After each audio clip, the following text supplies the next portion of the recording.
하나님의 말씀은 요한복음 9장 13절에서 41절까지 말씀입니다.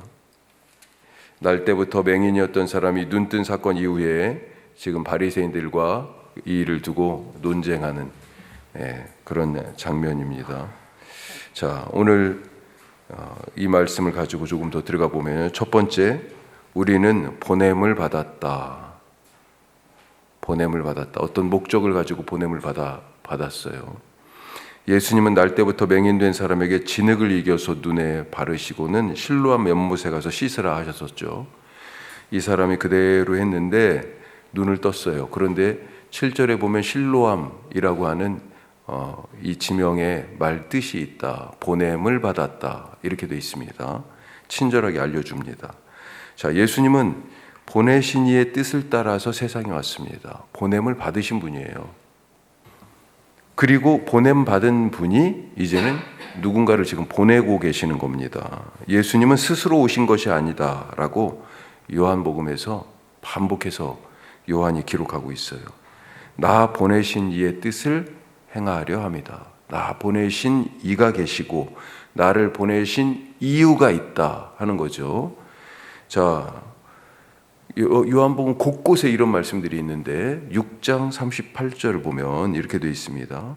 내가 하늘에서 내려온 것은 내 뜻을 행하려 함이 아니요 나를 보내신 이의 뜻을 행하려 함이니라. 나를 보내신 이의 뜻은 내게 주신 자 중에 내가 하나도 잃어버리지 아니하고 마지막 날에 다시 살리는 이것이니라. 명확하게 나와 있죠. 5장 24절에도 이렇게 되어 있습니다. 내 말을 듣고 또 나 보내신 이를 믿는 자는 영생을 얻었고 심판에 이르지 않으니 사망에서 생명으로 옮겼느니라. 명확합니다. 하늘 아버지가 보내셨어요. 아들 예수님 안에 이 아버지께서 자기를 계시하셨어요. 나타내셨어요. 그래서 예수님을 본 자는 예수님을 통해서 하늘 아버지가 나타내 보여지니까 예수님을 본 자는 하늘 아버지를 본 것이고, 예수님이 늘 말씀하셨잖아요. 나를 본 자는 아버지를 봤다. 나를 영접하면 아버지를 영접하는 것이다. 예수님의 말씀을 듣고 믿으면 어떻게 된다고요? 영생을 얻고 심판에 이르지 아니하고 사망에서 생명으로 옮겼다. 자, 이렇게 예수님과 예수님을 보내신 하늘 아버지가 예수님과 아들과 아버지가 동일시돼요. 동일시. 예. 아들을 봤으면 아버지도 봤어요. 아들을 믿으니 아버지도 믿는 거예요. 마찬가지로 오늘 눈뜬 이 사람도요, 보냄을 받았습니다. 보내신 분이 누구예요?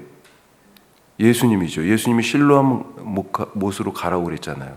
거기 보냄을 받았다. 이 보냄을 받은 곳으로 지금 가는 거예요.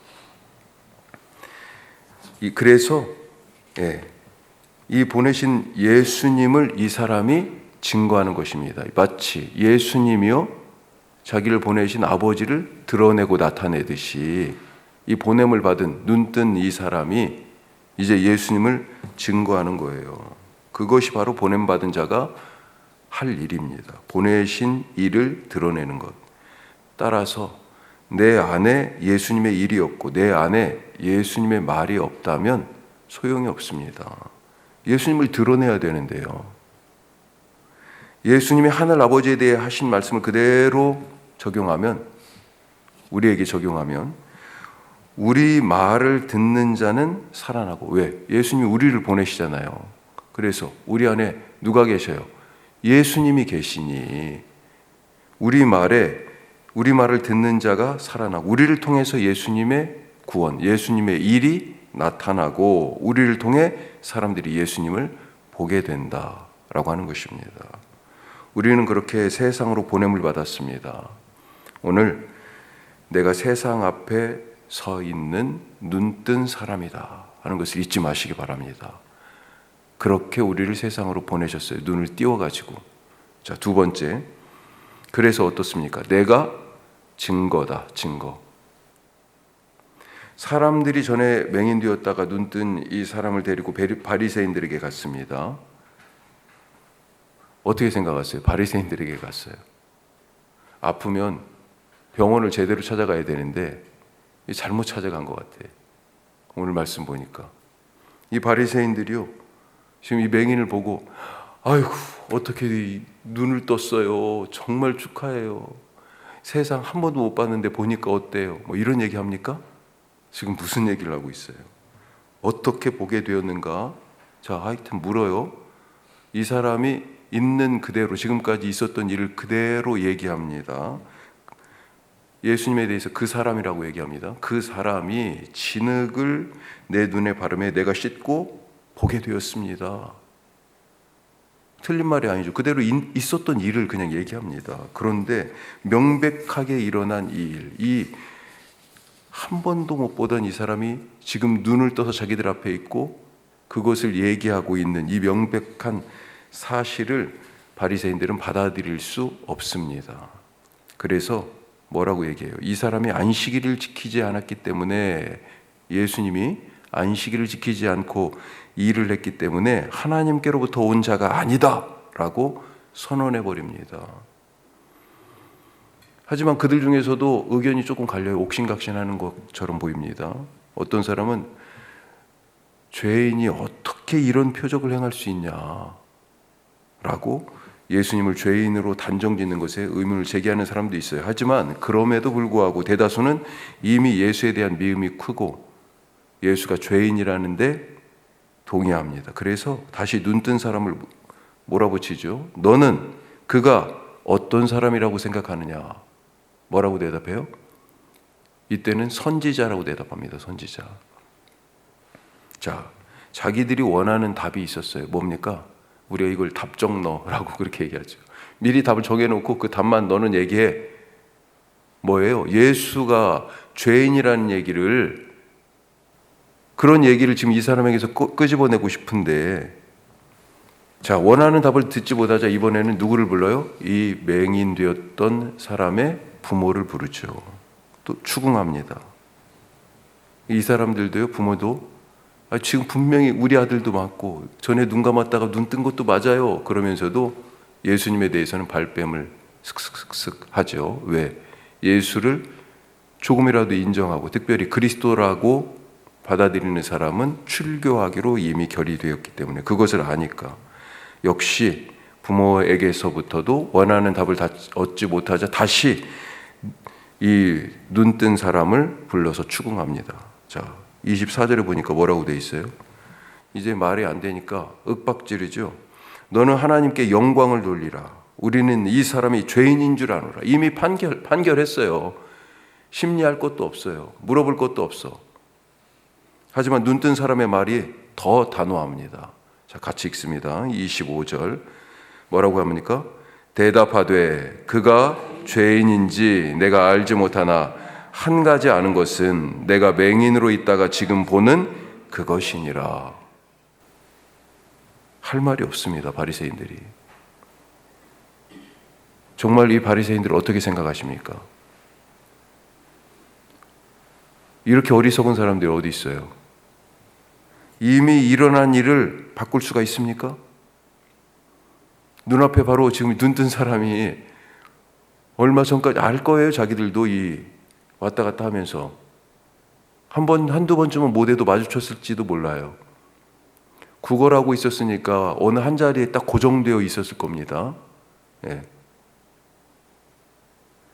이미 일어난 일이에요. 눈을 떴어요. 바꿀 수 없는 일을 바꾸려고 하는 자, 그가 제일 어리석습니다. 여기서 우리는 전문가의 오류를 봅니다. 전문가의 오류. 바리새인들은 전문가입니다. 율법의 전문가예요. 누구보다도 율법을 잘 알고 신앙에 있어서 전문가입니다. 예.